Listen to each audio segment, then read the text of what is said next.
The planet is heating up. The oceans are becoming filled with plastic. Change starts now. Change starts now. We're on a countdown To zero waste. 5, 4, 3, 2, 1. This is the Zero Waste Countdown Podcast. Here's your host, Laura Nash. Hello, everyone, and welcome to the Zero Waste Countdown podcast and radio show. Today, we're speaking with Adam Shine. He's the Vice President of Sunnking, and this is a place in upstate New York, and they are recycling electronic waste and rebuilding and refurbishing and all that stuff. So, Adam, welcome to the show. Thank you. Yeah. Hi, Laura. Thanks for having me. Awesome. So I want to learn all about your company and what you guys are doing. So if you want to give us a little run through about what Sunnking is and what you do. Yeah, I'd be happy to. So we were founded in the year 2000 by a guy named Dwayne Beckett, who is still with the company today and still the primary owner of the business. And ultimately, Dwayne was working in the scrap metal field at the time when he got the idea to start Sunnking. He was seeing different materials and equipment come through the scrap piles and the material. And he was thinking to himself, hey, I think there's value left in this equipment. I think I can find people that would be interested in buying this and reusing it. So with that, he got the idea. And of course, not only did he have the vision, but he actually followed through with, starting the company and getting a truck and going around and developing relationships with companies in the area to take and or buy their refurbish or their old assets that he could then refurbish and resell. So fast forward now 21 years later, we're still in the business, and we've grown to over 100 employees with 3 facilities in New York State, just outside of Rochester, New York, Buffalo, and Utica.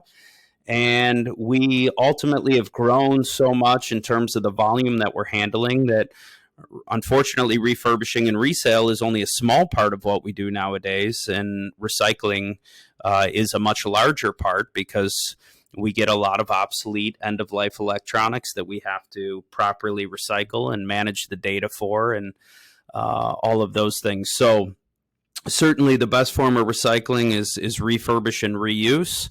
Unfortunately, a lot of what we see and with technology expanding and moving as fast as it does, a lot of what we get in is end of life. So we shred it or we have manual disassembly, and ultimately we capture all of the metals contained in the plastic and sell those off to make new products. Nice. So what kind of items are you getting? So I assume like office, maybe printers and computers, and what are some of the other things that people are bringing to you or that you're collecting? Yeah, it's always a misconception that an electronics recycler is handling anything other than just your traditional office equipment. But the reality is we're getting a lot of variation in terms of the material coming in. As a matter of fact, it's fascinating if you walk around our facility to see some of the equipment, and oftentimes we have people come in the tour and say, God, we had no idea. But we handle things, even the smallest things like kids' shoes that light up and are powered by batteries. We handle those. We handle drones and medical gear and laboratory equipment and industrial controls and audio video equipment. And really, at the end of the day, it's anything with the cord or circuit board, not just your traditional computer, laptop, printer, and monitor. It's much more than that. So, and ever expanding, frankly, too. Now you have a lot of smart devices out there, light bulbs as an example, where you could have not only a circuit board inside the light bulb, but it could also have flash memory on there. So you have concerns about data. And so we see stuff like that nowadays as well. And frankly, with the Internet of Things, I think what we do and where we're going is going to look completely different, between now and 10 years from now. That reminds me of this meme that I saw that says, I tried to charge my book, but my roommate was charging his cigarette, and the future is weird. I like that. I hadn't seen that one, but I'm gonna have to look that up. Everything is electronic now, there's just Yeah, so many. that I love it in some respects. Obviously, it's what I do for a living, but to have to charge everything is really daunting. But wireless charging they say is coming, so we'll see. Maybe that'll make everything a little bit easier.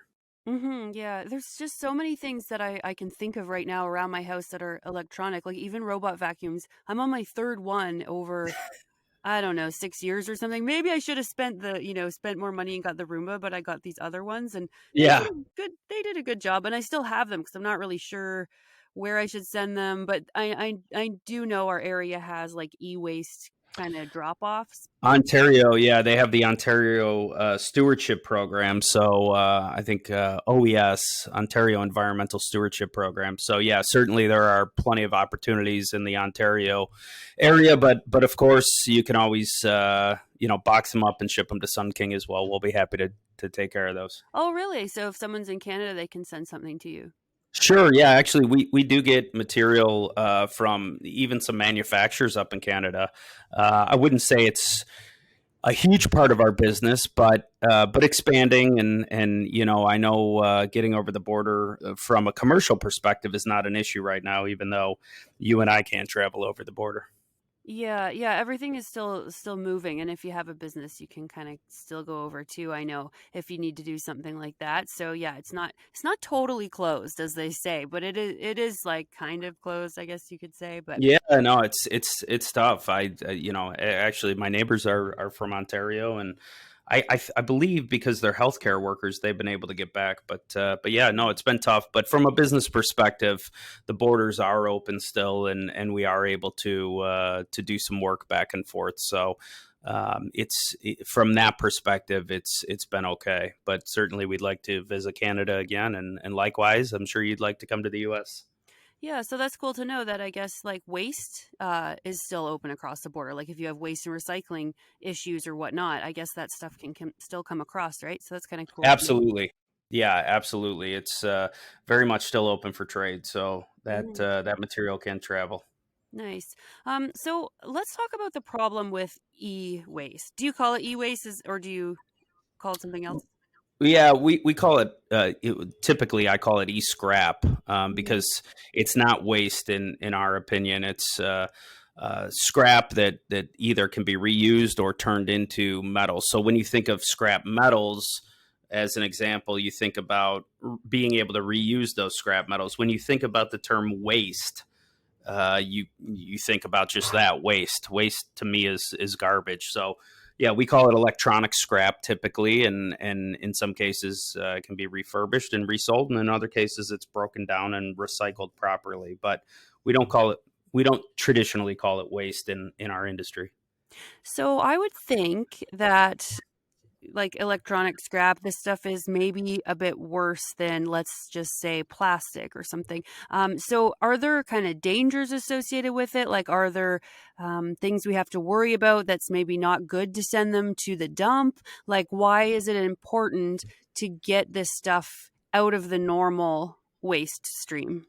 Yeah, that's a great question, and the answer is yes. It is worse than in some cases plastics, although there are plastics that contain brominated flame retardants and different things that can be very harmful to the environment as well. So, but in the case of electronics in particular, there's lead and gallium and many different types of heavy metals that can ultimately won't break down over time, of course. So they'll just sit there forever, and furthermore, they could seep into the water table, and create major environmental issues.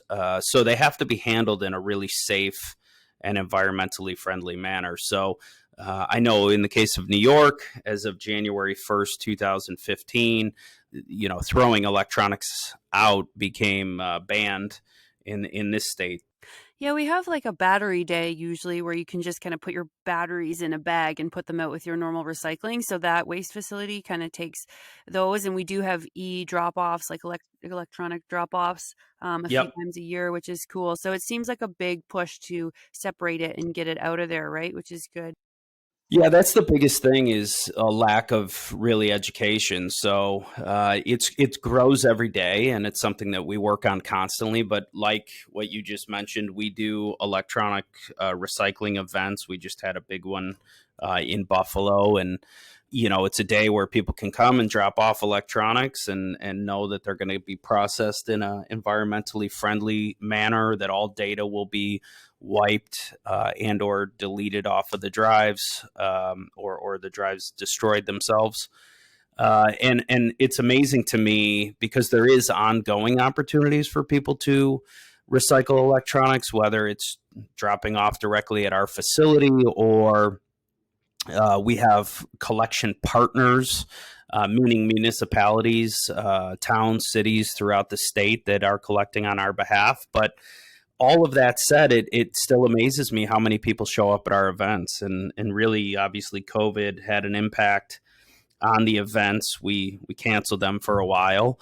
And during the cancellation, while things were a little bit quieter, we thought about new ways to handle the events as a result of COVID, ways to make our people there safe. And one of the things we came up with was pre-registering for our events. And the reason being is we wanted to assign people to 15-minute increments to ultimately spread them out at the event, people that were dropping off. And by the way, when they drop off, they don't even get out of their car. They pull through. We have people unload the car for them. But just so as not to create so much chaos, we did these pre-registrations based on 15-minute increments. And it has been one of the greatest things that we have ever done for a number of reasons. One is it keeps people safe because it spreads people out. Two, it makes the flow at events way better so people aren't having to wait as long. And three, it gives us data on how many cars came and how much on average weight there was per car, the types of equipment that we received.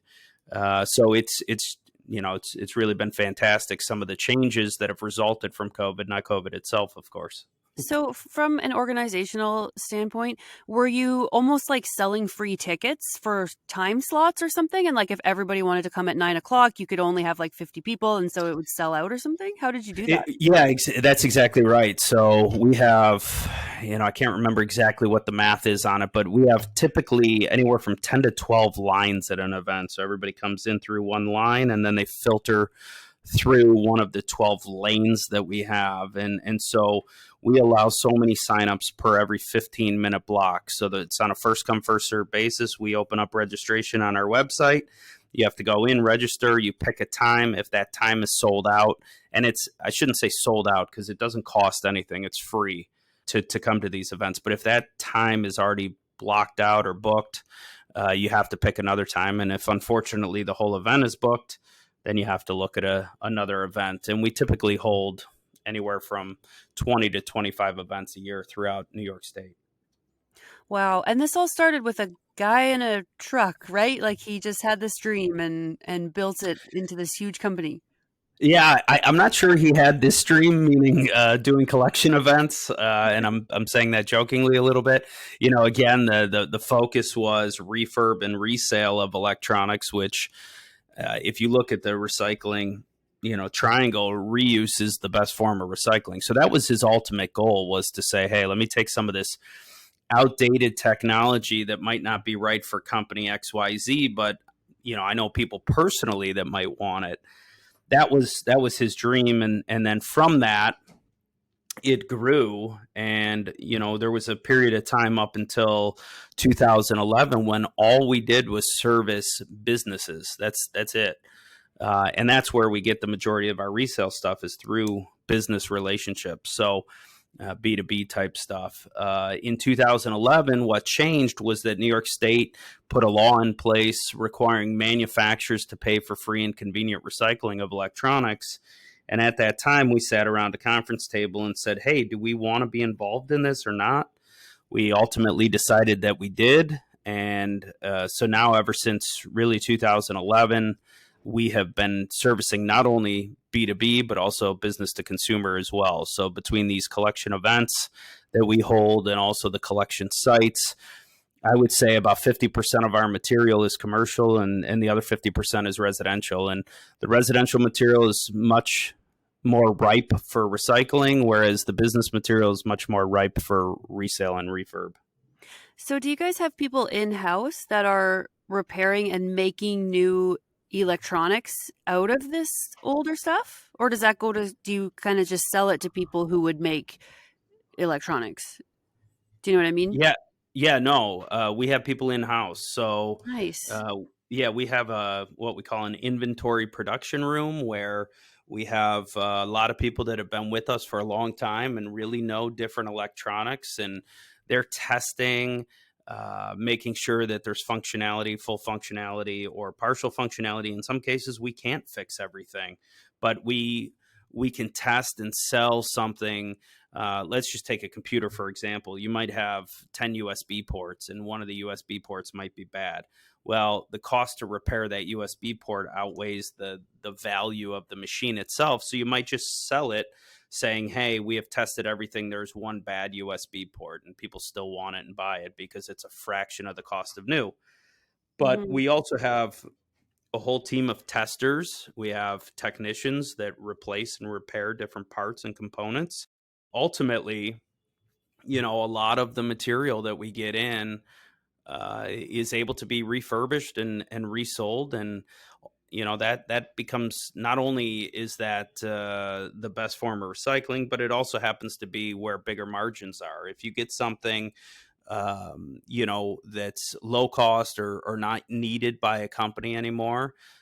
Sometimes, depending on the agreement, depending on how much material they have, we may work on a consignment deal with them where we say, hey, we'll take all of your equipment and we'll give you a kickback on anything we sell. We may buy it outright, or we may get it for free and ultimately turn around and sell it. Now, obviously, there's a tremendous amount of labor and process that goes into it. So I don't want it to sound like it's you're making money hand over fist. You have to obviously bring in the equipment.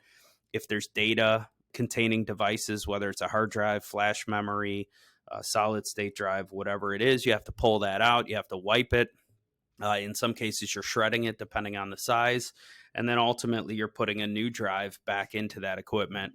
Then you're testing it, fully testing it. You might have to reinstall an operating system. In the case of mobile phones, as an example, we have to reinstall the operating system on the phone. In the case of computers and laptops, obviously, we have to put Windows back on it. So a lot of parts and steps that take place, but ultimately, when you can reuse something, it's the best form of recycling in terms of water consumption and greenhouse gases and low carbon emissions and all of those things. It's great, and also it tends to be more profitable than the small margins we work on the recycling side. Seems like it provides some like higher skill jobs too, right? Because I think that a lot of this stuff would be above my head, certainly, if I was trying to repair some electronics. So, I mean, I think that sounds like a good job, right? People are probably happy doing that and skilled. Yeah, I think people love it. There Nice. is definitely a type that we get. Typically it's somebody who's come from a trade school, somebody who's interested in electronics, people who have built their own computers. Those people come in and they get to play with electronics all day. And yes, it is a higher skilled position because you have to have knowledge of the equipment that you're working on.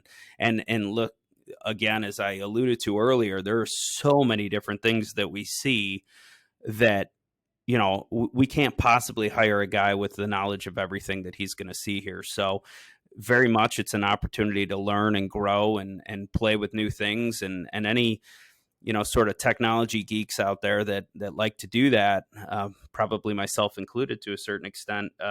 We get to come in and play with these things all day and learn what the latest technology is and figure out how to turn old back into new. Yeah, that's awesome. I think that those kinds of jobs are really good for people, and it's funny you might not think of that in when you're thinking in terms of waste, right? But it's kind of I would say a fun thing to do. Like maybe if your kids like video games or something, maybe when they're older they'll be refurbishing electronics or something like that to help save the environment, and also it helps people save a lot of money too, right? Like if you want to buy a computer for $1,000, if you're short on cash, maybe you can find one that's been refurbished for like a couple hundred, right?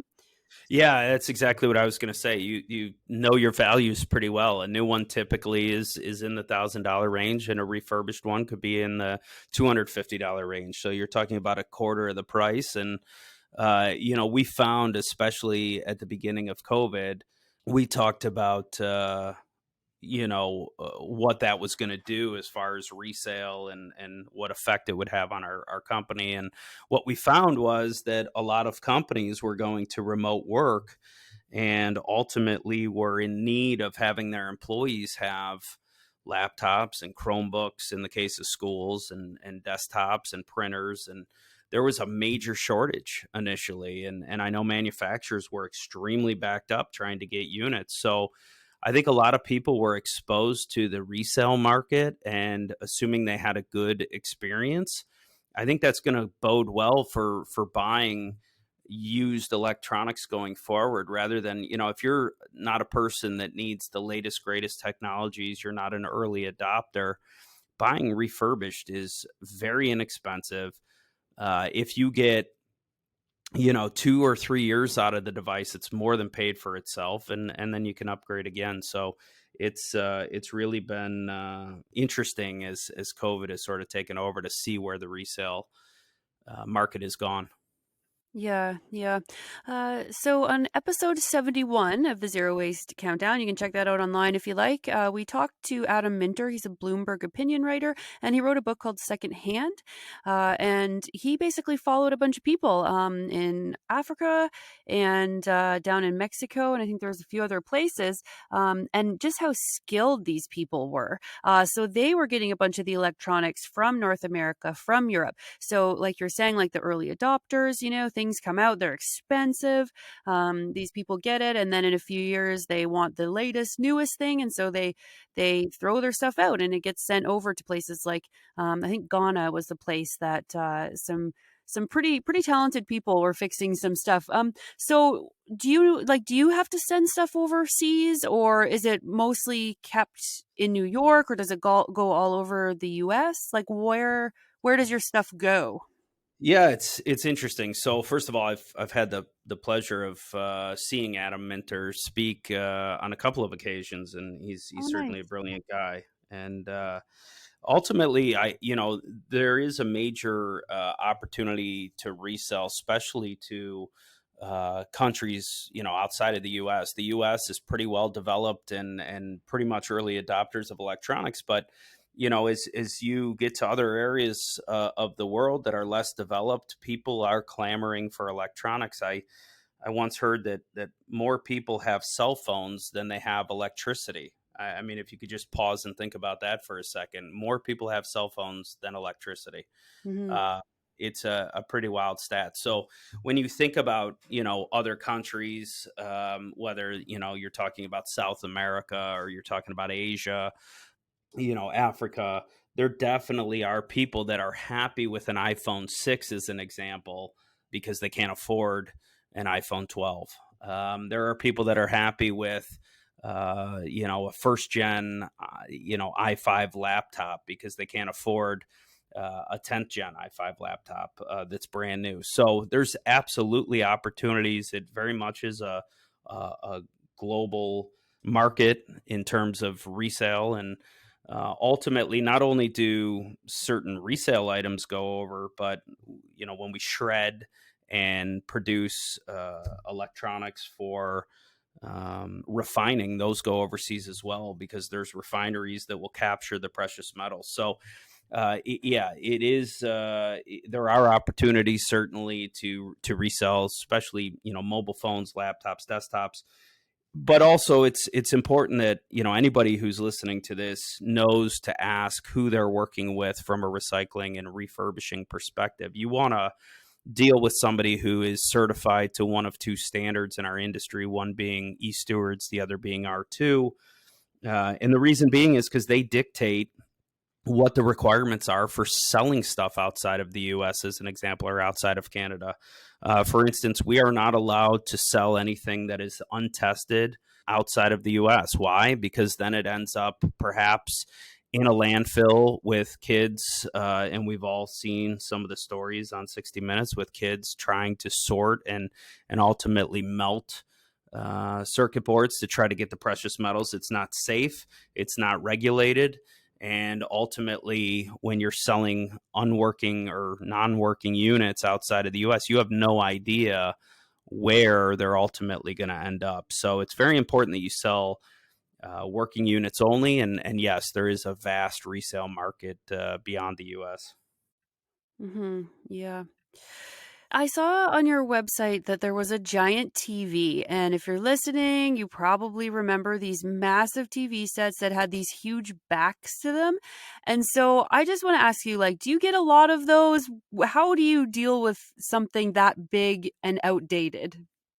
Yeah, so it's a great question, and it's interesting because, and we'll talk about this a little bit more, but ultimately, those have become useful again in the sense that people are looking to buy these in some cases, which I would have never expected. But ultimately, these as we call them CRTs, cathode ray tubes, come into us, and they've really been a problem child for the electronics recycling business, because generally you can take stuff apart and make a very small margin on any of the equipment that you're dismantling. That is not the case with CRTs. CRTs are a negative value item. They have two types of glass, leaded and non-leaded glass. The non-leaded glass, very easy to recycle.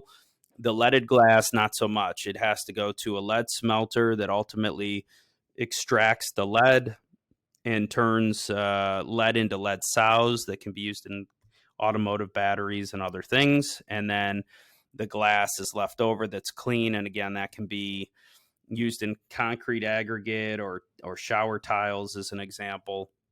But ultimately, we take these, we tear them down to the tube, and then they have to be sent out for further processing, because you have to separate the two types of glass. Many people do it with a hammer or with special equipment, but there's all sorts of air permitting you need to make sure you're adhering to. There's lead dust that escapes as part of it. So ultimately, we're ripping it down to the glass tube and then sending the glass tube out for further processing. But now, as I mentioned, people are interested in buying these and purchasing these for old video games, some of the retro games, Atari and Nintendo and the original Nintendo and different things, because they have the right hookups for that old equipment. And ultimately, some of that older equipment doesn't work as well on some of the newer TVs with higher resolutions. So everything old seems to become new again. And that's part of the beauty in what we do, is that every day the market changes. Yeah, I remember that the Duck Hunt gun for original Nintendo would only work on those. Sorry, what is it called? Like a tube TV and not Yes. flat screen? I forget the name you just Cathode ray tube. Yeah, cathode Oh, ray tube. yeah, I don't know if you knew about that, probably. I assume you did. I did not, Oh, but really? now I'm going to test that theory. But Let me know it how it must goes. have something to do with the technology. I do believe you, but I think it'd be neat to sort of test that theory here. And I that's the other thing we do. We make like funny videos and different things. We got a great marketing team, and so maybe that's something that you'll see us do is try Duck Hunter on a flat panel TV. Yeah, let me know if you do. I'm pretty sure that's what I remember. I think we tried it actually a while ago because I still have my original Nintendo, and that I feel like that gun was way ahead of its time. Like that's some pretty cool tech. Me too. I love that game. That was a great game. And that That was dog a, that always laughed. they don't make them like they used to. That's for sure. Yeah, that's cool. Well, this is great. I think that we got to learn about e-waste because I always wonder, like, what happens to these things. And Adam Minter really opened my eyes. Secondhand was a really good book. I recommend reading it. It was just eye-opening that, yeah, we've got a lot of stuff and a lot of people need a lot of stuff. And this, electronics don't really belong in the dump. They belong in other places, and there could be some bad things in it. So you have to be careful if you're just going to throw it in the trash. It could be causing a lot of damage down the road. And that is a good point as well. If I could just stop you for a second, even if something's not useful for its original intended purpose, parts harvesting has become a bigger thing, where I might pull a screen off of an iPhone 8 The iPhone 8 might be damaged or not working. The screen might be good though. And then I can give that screen new life when I get an iPhone 8 in that's got a cracked screen. So, it goes beyond just reusing whatever the item is as that item again. It's parts that can be reused as well. And so, Yeah. anytime you can reuse even a component, it's better than purchasing new. Yeah, if you're driving through, the boondocks or way deep in the country, oftentimes you'll see a house surrounded by like 10 kind of beat up cars or trucks or whatever. And actually, that's what those people are doing too. They're keeping their older vehicles and they're part harvesting. And they can use parts from one vehicle to put on other ones. And then they'll save that vehicle because you never know in the future if you're going to get another one that needs a part. So yeah, that happens in mechanics a lot as well. So we can find you at sunking.com with 2 N's, right? Like sunking, 2N's.com. That's correct. SUNNKING.com. And we used to deal a lot with Sun Microsystems. So that's where the name came from. Nice. Cool. Yeah, this is great. So yeah, if you want to check out more, you can go on their website. They have a video or two on there and kind of explain what they do. And wherever you are in the world, you can look up an electronic waste event because I think they are very successful. And it's nice to just drive up and hand your stuff off and know that they might have a new home or be refurbished or recycled and being taken care of properly, which I think is great. So thank you very much, Adam. Thank you, Laura. I really appreciate your time and having me on. That was Adam Shine. He's the Vice President of Sunnking in New York. Change starts now. This is the Zero Waste Countdown Podcast.